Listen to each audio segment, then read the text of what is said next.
What's up, everybody? And oh my god, oh my god, had something in my throat to start out. Oh my god. What's up, everyone, and welcome to a new episode of the Crane Kicks Legs podcast. I'm your host, Dillon, and today I have with me Jessica. Jessica, how you doing? Doing good. Yeah.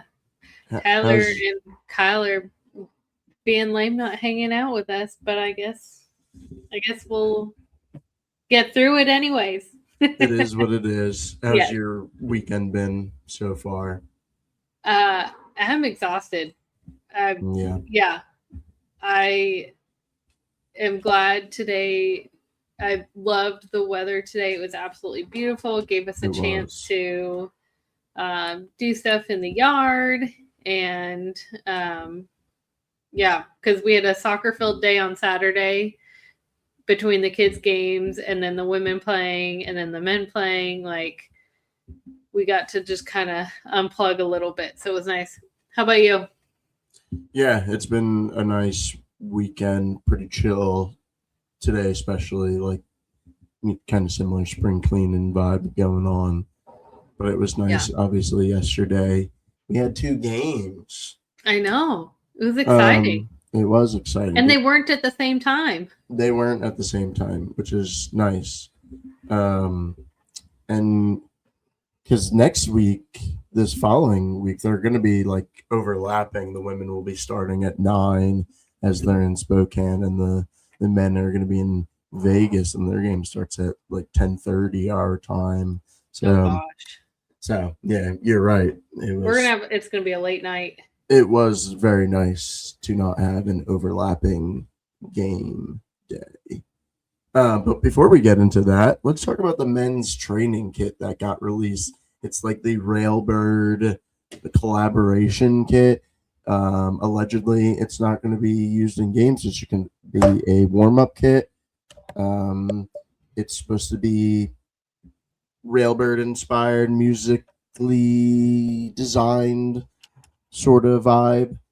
How do you feel about it? I think I have it's been pretty clear throughout previous episodes that I am partial to, like, I guess the women and how I wish they kind of got a little more attention sometimes, and especially when talking about the third kit last week. In general think it looks pretty cool. I was surprised that before the game this past Saturday they weren't warming up in it. So I think it's interesting right after releasing it, they didn't use them to warm up for the Forward Madison game. But I also, and part of me wonders if the women's third kit, they were reusing the men's away kit because they were planning on releasing this Railbird training top. So I don't know. I think it's cool, with the caveat of I still wish the women would get an actual third kit. Did you go to the store when you were at the game? I did. Was the warm-up kit in there? It was. Okay. But I was distracted and didn't actually go look at it up close. Okay.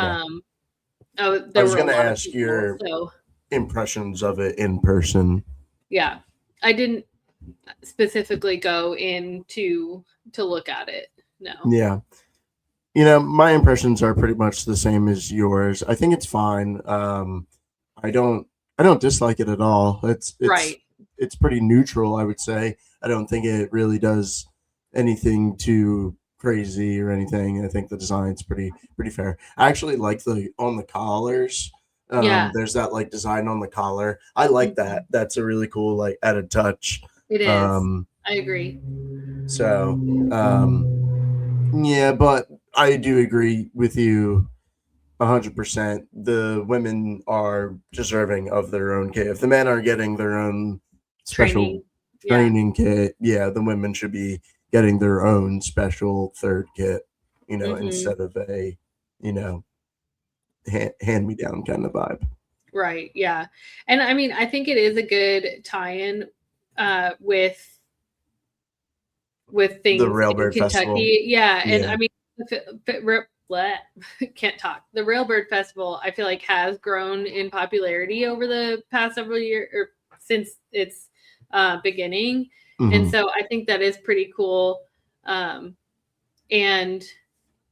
I part of me also wonders too. I mean, because there's a Railbird supporter group. Obviously, I don't think there's a connection to the supporter group, but I Mm-hmm. do still think it's cool that we have a Railbird supporter group.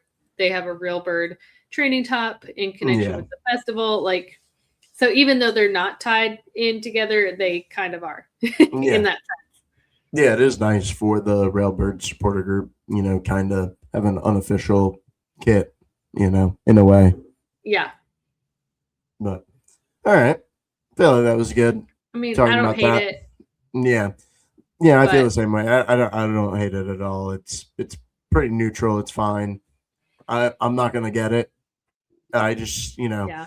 how much is it? It's like a full kit price. $80, yeah. Yeah. No, I don't need to spend $80. I'm comfortable. All Yeah. right. Moving on. Men's game. Right.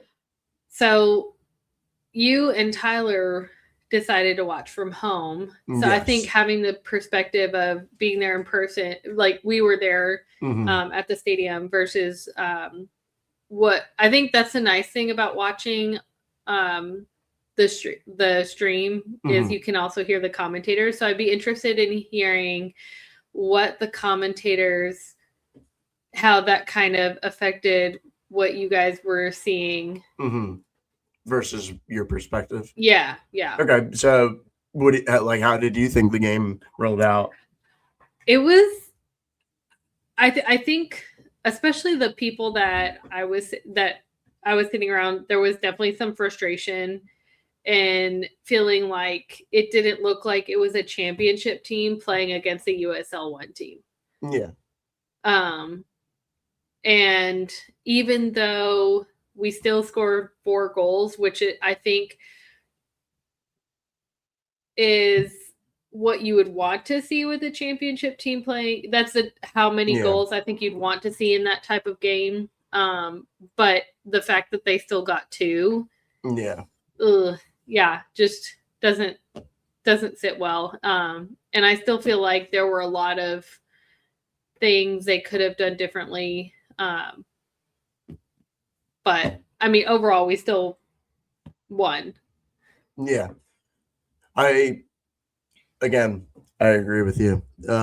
It was the same perspective from the commentators as well, where I remember at one point, I don't know their names, but the woman said, she thought it would have been like a blowout, right?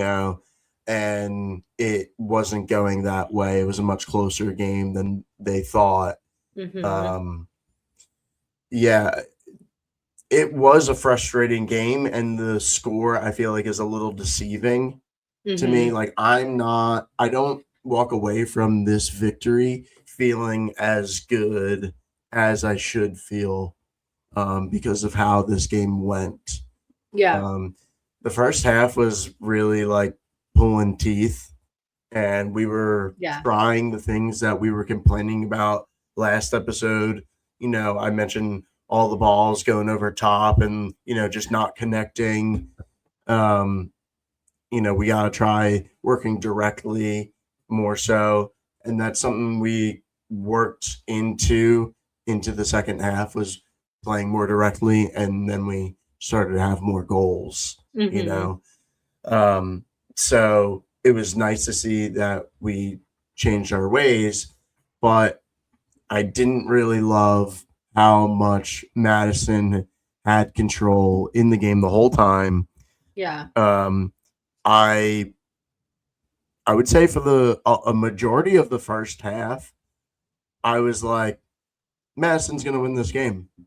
Yeah. Like they're just gonna score one goal and just hold that one like the whole time. And it even felt like a game where we were going to get like a red card too, like just how physical it was. Yeah. So surprisingly, though, as far as the stats go, we did still have a decent amount of shots. So I think, I mean, their goalie, their goalie definitely had some pretty good, some good saves. But we had 18 shots, 12 on goal. They had 9 with 4 on goal. And then we surprisingly only had 7 fouls committed to their 14, but we still got 2 yellow cards and they didn't have any. So yeah, they were pretty, it was a very physical game. I definitely agree with that. What was nice to me was seeing things open up in the second half, because again, in the first half, we were seeing the things we hate to see. A lot of the guys were running up forward with the ball, and then they would like take a beat and stop and slow down, and then the defense would have time to like recollect and, you know, rebuild their numbers and basically set up a low block, you know, where we couldn't do anything. So in the second half, we kind of stopped doing that. We stopped letting that pause, you know, get into our headspace, and we start to actually make an action towards the net. You know, Ferry's pass to Epps was just, you know, pinpoint. It was, he didn't really like hesitate or anything. He just did it. And, you know, same with Epps's cross, which led to Zenge's goal. It was very awkward how that, you know, fell out. Right. But it was good play, and it was just quick thinking.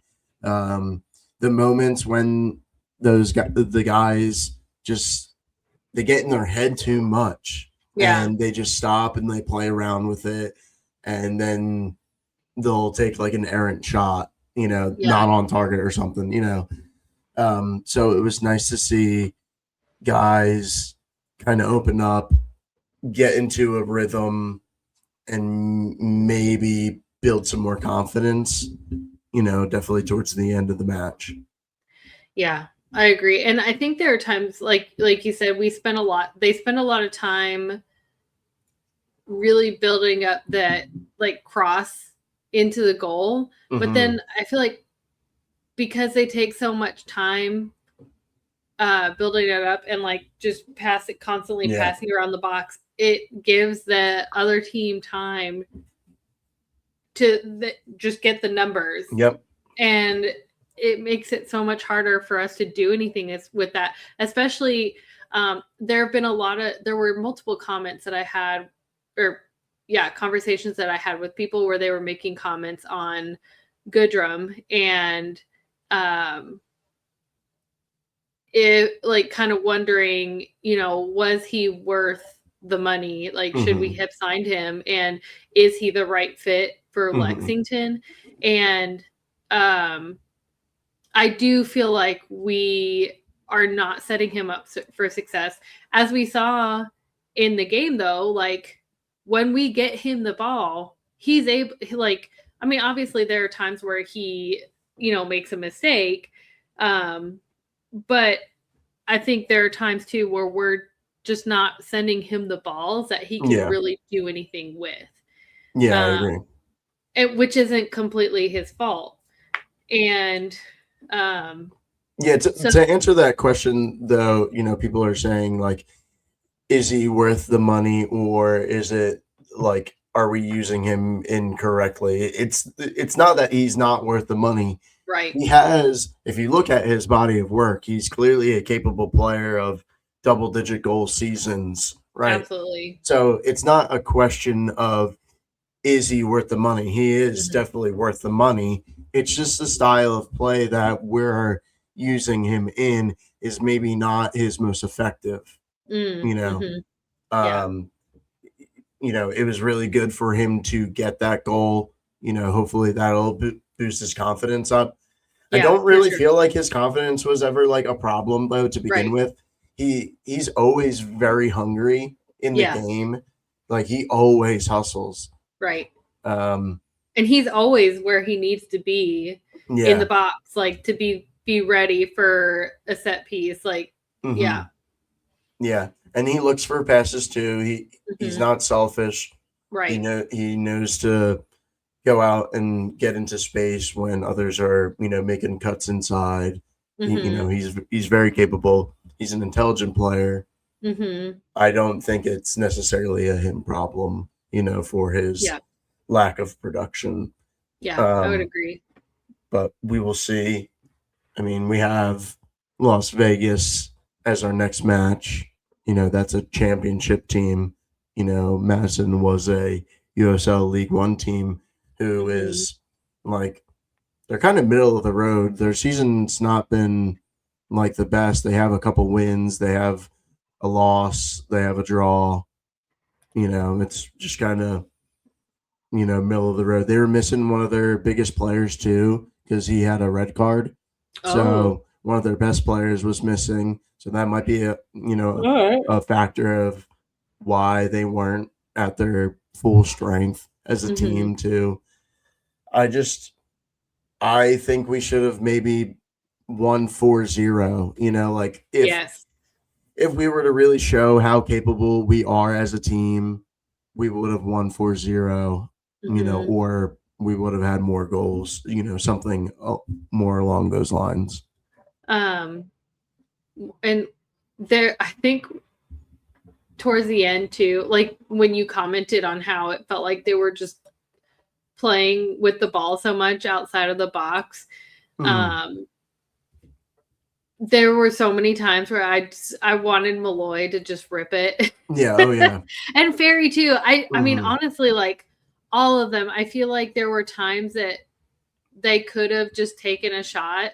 And it's similar to the Boss era, where it seemed like there was just this level of like, no, it has to be set up just right, and we have to do XYZ before we can, send it in, like cross it in or take a shot or whatever. I don't know. There are times it does seem like they do get in their head a little bit, but then also I'm not a professional soccer player, so maybe it is the way it's supposed to be. I don't know. It just, from watching it, it's like it seems like they should take more opportunities when they have it. I don't know.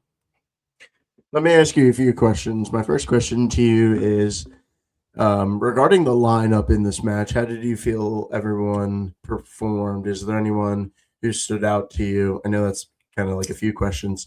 I thought, having Zengay and Jacob Green start at the same time was kind of interesting, but obviously it, favored very well for us.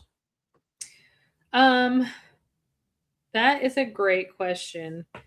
And it is harder for me to ask or answer because I was a little more distracted by like keeping track of the kids and stuff. Fair enough. And I'm even trying to remember. I do think the Green Zengay combo worked pretty well. They've been like the two of them. Yeah. Ferry and Malloy have been really our standout players this season. Yeah, definitely. Let's see. Yeah, honestly, like Green and Zengay, and they were just really hustling out there. I'm trying to think of now I'm like going through the game in my mind. Yeah. And obviously with both of them getting a goal, I think that definitely helps. Yeah, and I think Epps had a pretty good game too. Yeah, he did. He had a goal, right? Well, I know he had the assist, and then he had a goal. He had two assists. He had 2 assists. Yeah, the one for Goodrum and Zengay, and then his goal. So, in that case too, I would probably say Apps in that sense. Yeah. Yeah. What about you? Yeah, I feel like it was a pretty good lineup, and I like Zenge, and Jacob Green is really starting to blossom. Hmm. Being in this position, and I don't know, it was a good, obviously good result. Yeah. It kind of moves into my next question for you. Do you think we can get this done, and can we keep up the production against a championship side opponent?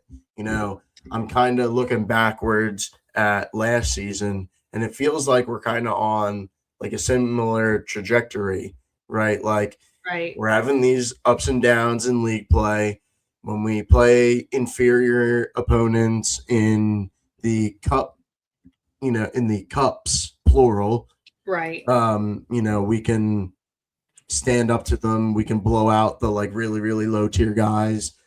But even when it comes to League One teams, they're kind of battling us really close. And that was the same way last season, Yeah. and not every championship game was, we weren't sure how that was going to turn out. We, went up a lot and ended up blowing those leads, so how do you feel right now about the squad going into the rest of the championship season?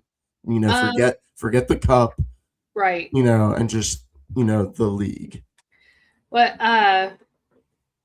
so thinking of the roster in general, we didn't, and I think it was because it was a cup game. Like we normally see Firmino, we normally see Medense, and we didn't see them in this game. Adedokin as Yeah, well, well. Well, he came he in, came in towards the end, but yeah. yeah, But yeah, I think we also he's been a second half substitution regularly yeah, as well. that's true. Um,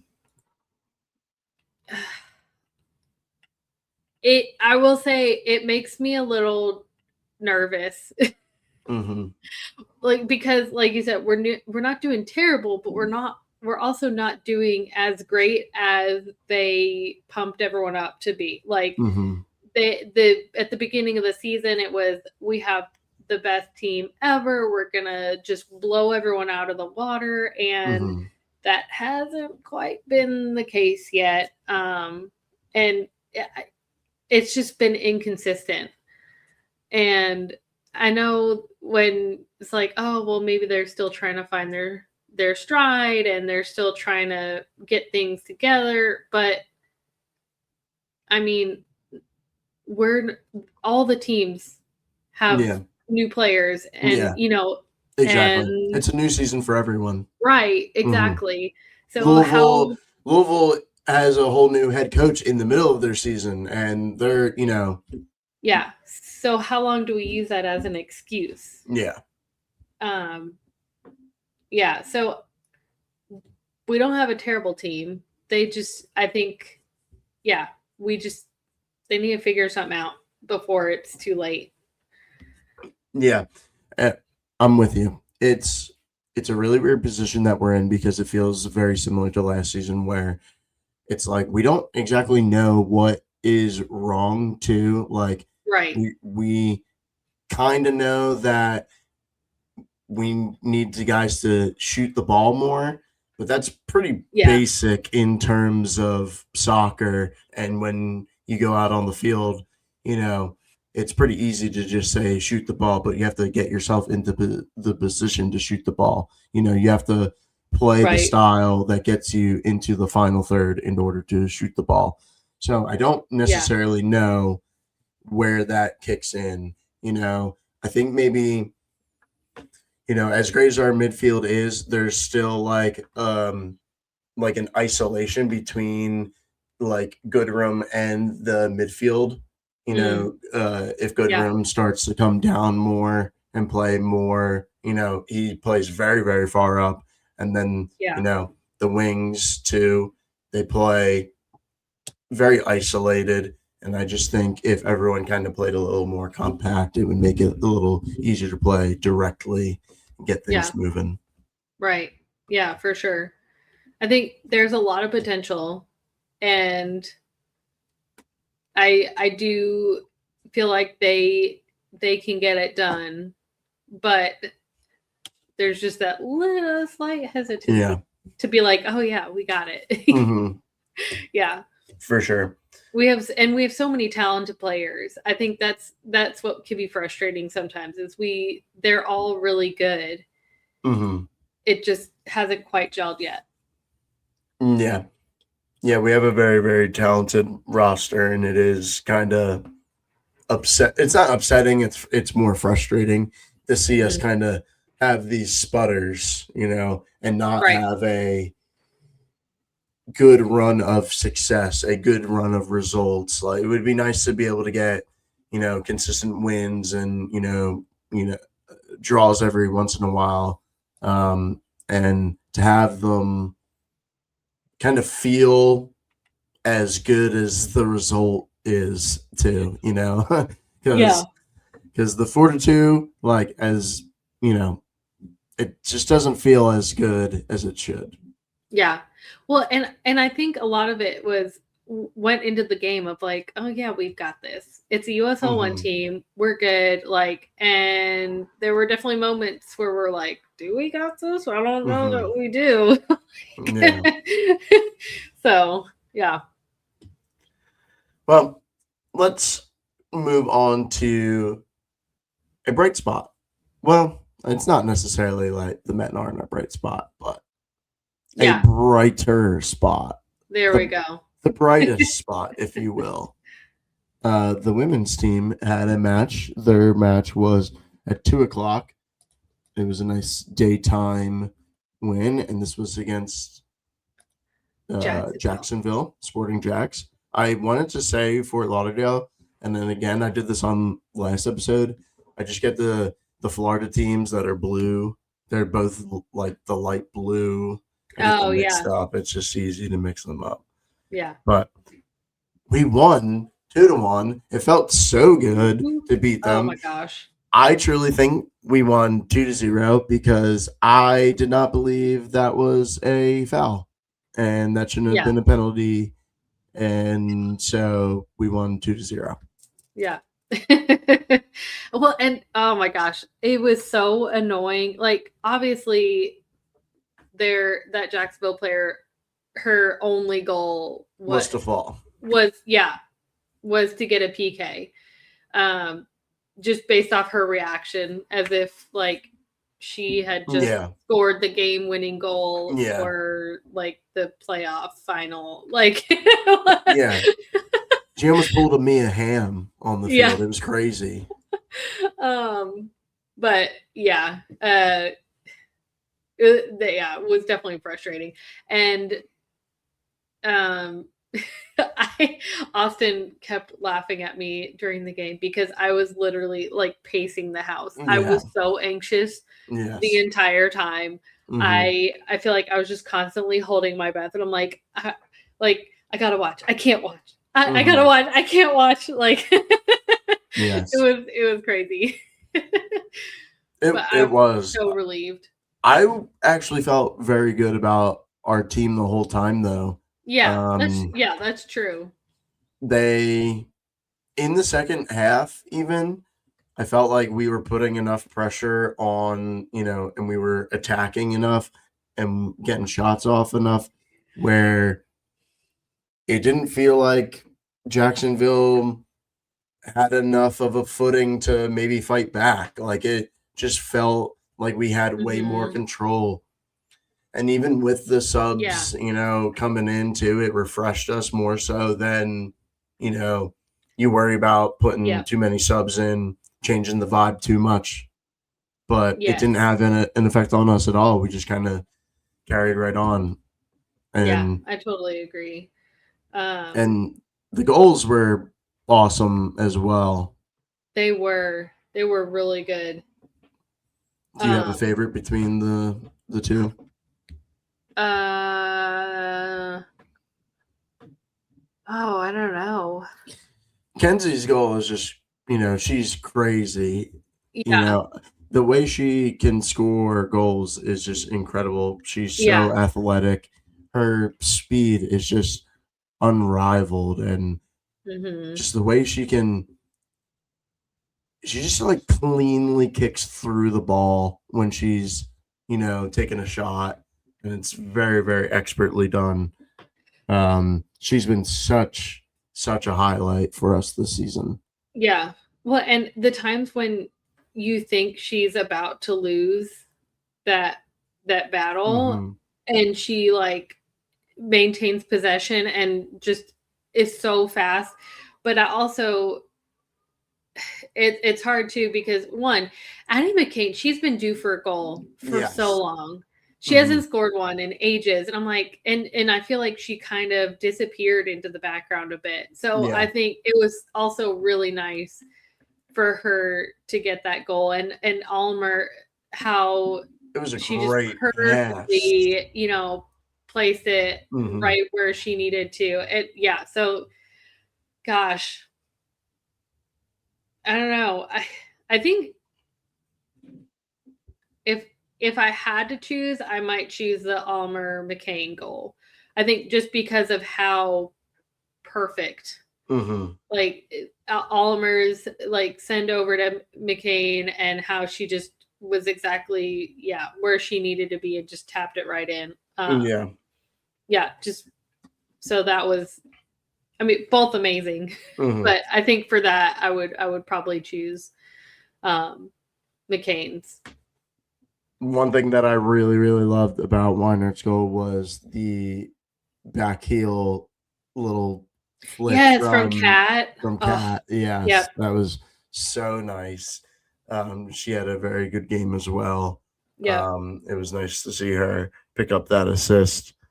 So the girls had a really good outing.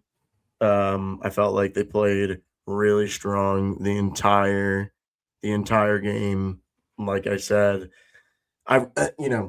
despite that penalty, I thought Allison Pantuzzo, I thought she had a really, really good game. There was a lot of moments, more so in the first half, but where she was making runs, with a lone defender, and she was able to make a slide tackle and kick the ball out and make a clearance, whatever. There was a couple times she did that.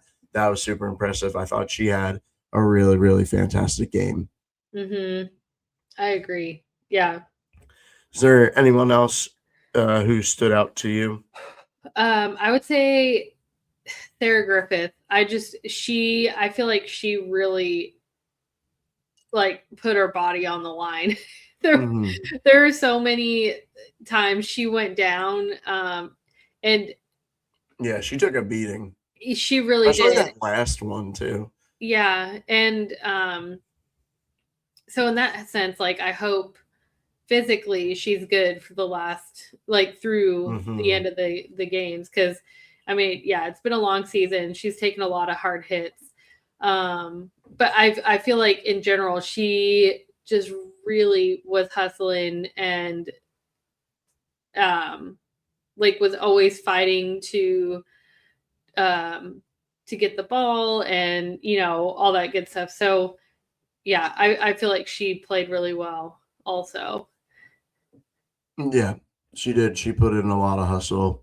She really took a beating in that match. Man, it was just,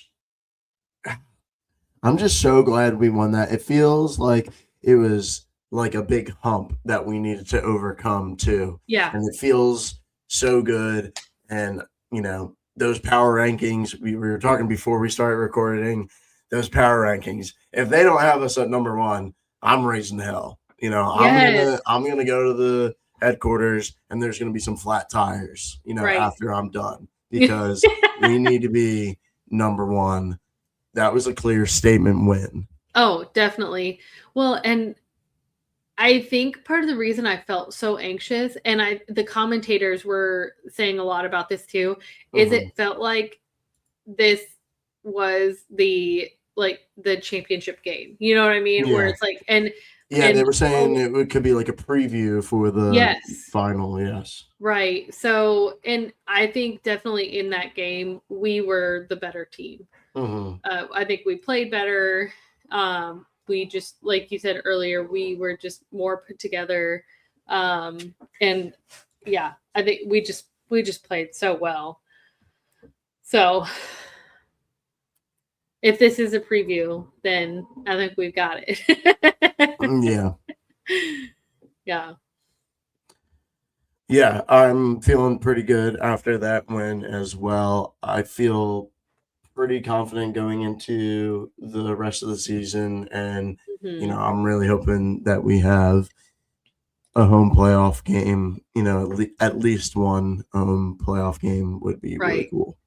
Well, I mean, currently with the standings, it's going to be pretty close We're between. one behind, right?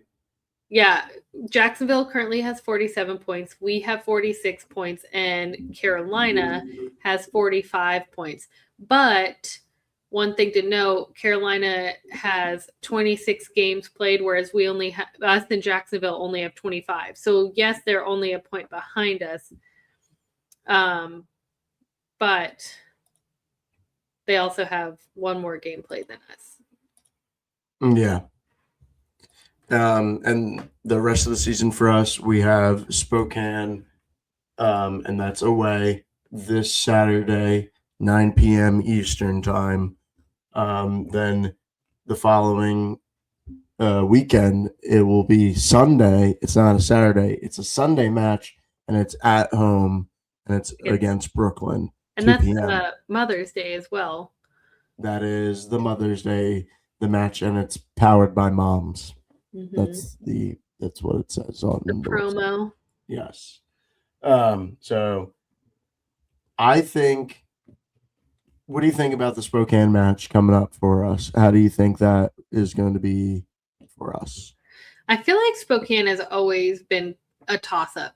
They're they're a wild card. You just Mm-hmm. never know what you're going to get when you play them. And they I mean and yeah, so they also just beat Jacksonville 2-1.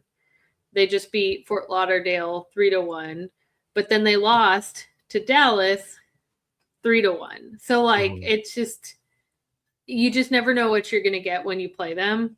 I feel like and I mean but I still think with 3 games left we've got 9 points. Okay. I feel pretty confident in that. Mm-hmm. So you're saying we win out? Yeah. I think that is a good guess. I don't know if that's going to be the result. I You I think think we tie Spokane?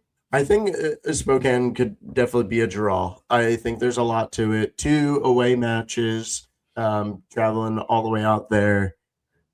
That's rough. Spokane Mm-hmm. always plays us really hard. They're Yeah, fighting. They're fighting for their spot. that's a good point. As well. We already have our spot clinched.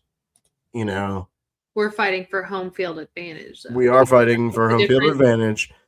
Um, it's But not do you that I think that don't makes think us? it's not that I don't think that we're capable of winning. I totally think that this team is capable of winning this match. I just Mm-hmm. think there's a lot going into it, and Spokane is just a really good team that always has our number for some reason. Yeah, I agree with that.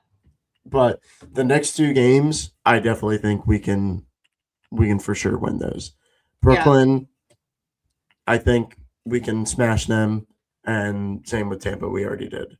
Actually, looking back at our schedule, first we tied Spokane 0-0 first Mm-hmm. time.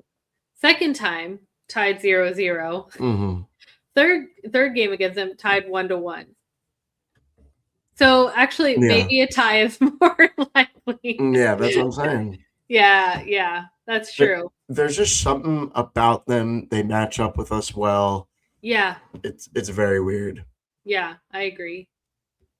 But really hoping that if this is the one, like, if this is the Spokane match to win, this is the one.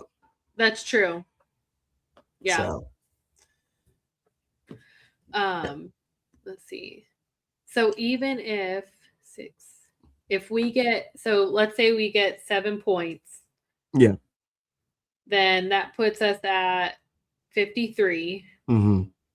As far as like looking at home field advantage or whatever. Yeah. Carolina, they only have 2 games left. Mm-hmm. And that's shoot, I was just looking and the website is being wonky.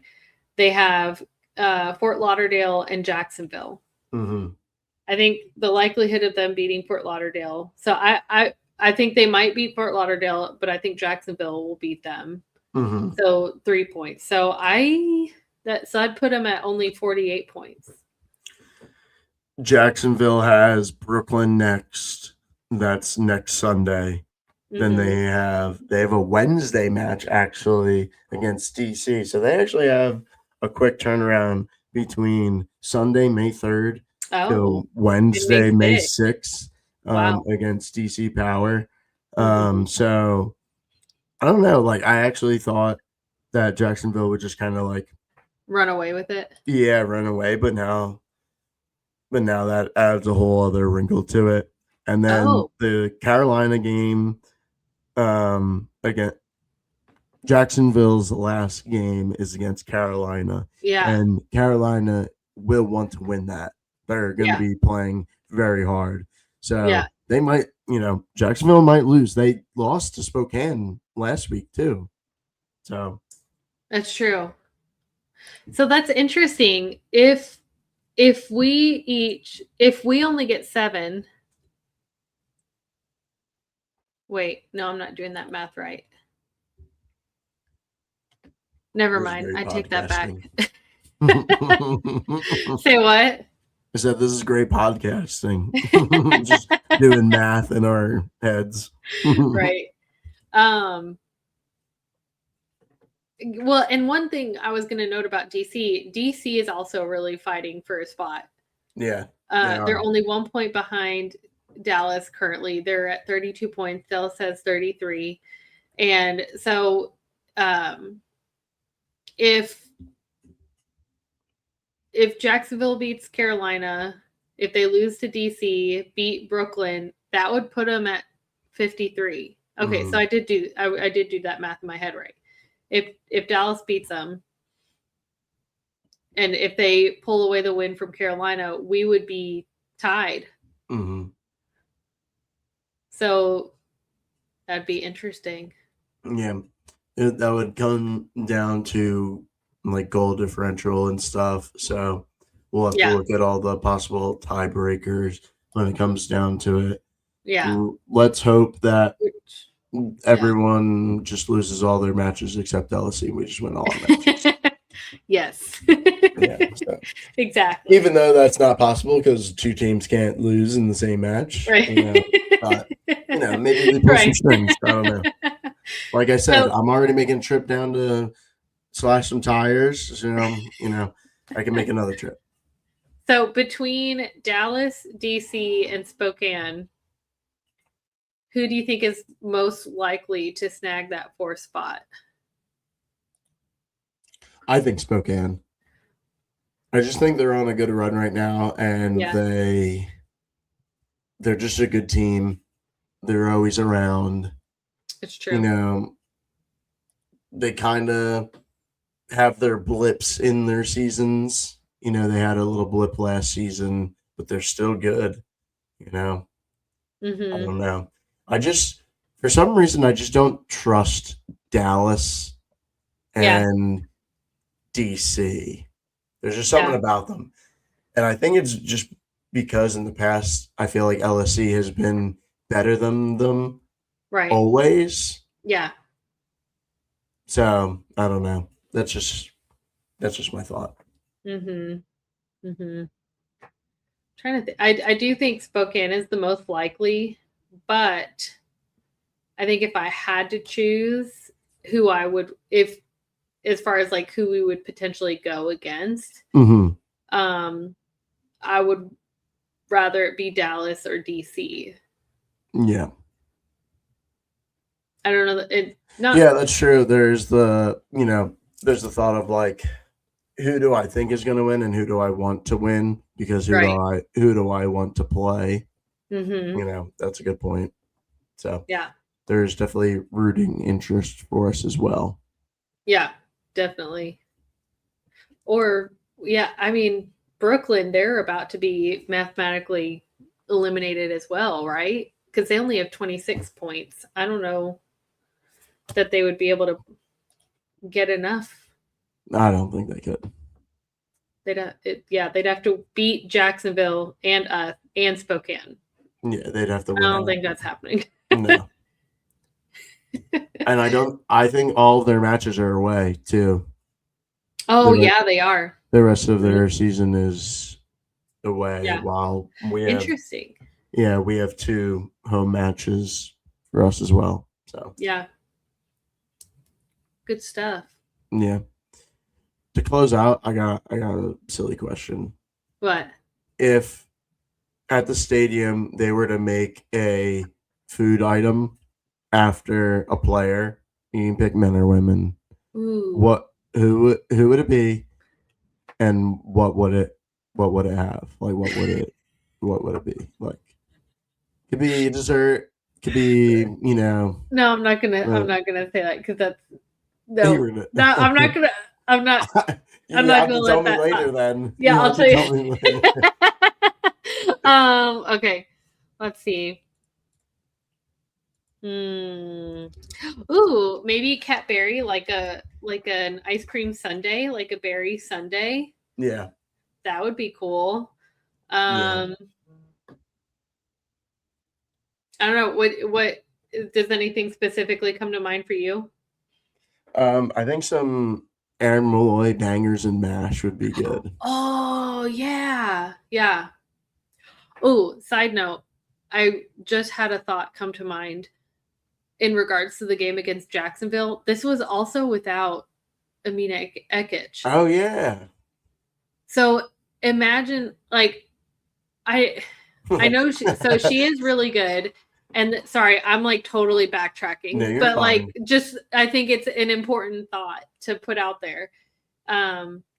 She's an amazing player, but I do think it's really important to point out like how well they still did, and just proves how awesome our roster is that we were still able to do what we did with her out on international duty, and her not being available. So I am looking forward to having her back. Yeah.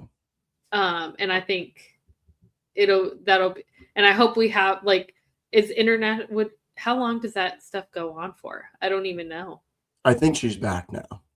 But I mean, like, is it done?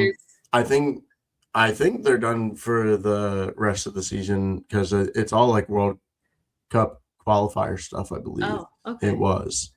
All right, I let my ADHD brain like. No, you're totally fine. Pull us back. You're totally fine, and it's a good point. And Dragon Ball Z fans will appreciate this. It's like you fool! I haven't even reached my final form. Like we haven't even reached our final peak because Amina Ekic wasn't there. Yeah. Right. So. Totally. Yeah. So we need Catberry Sunday. What kind of berries are in it? You're making it, so it's like your strawberries. Taste. Strawberries. Strawberries, yeah. Okay. Strawberry sundae and Aaron Malloy bangers and mash. Yeah, I think that would be pretty good. I'm trying to think through. Let's see. Also, just want to give a shout out to Mr. Barry, Kat's dad. Yeah. Ran into him a few times. He's a listener. Shout out to him. And they taking care of the pup. Yes. Little Miss Sally. Little Miss Sally. Let's see. Yeah, I looked through the men roster. Nothing like immediately comes to mind. Other food items. Let's see.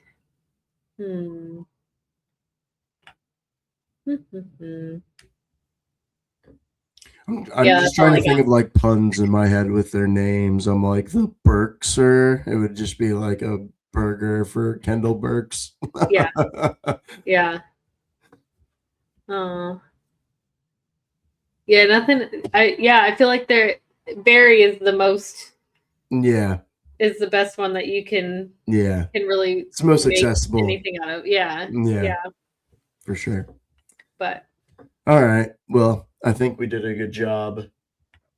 Oh my God. Tyler just texted us. Here you go. This is closing us out. Jacob green bean casserole.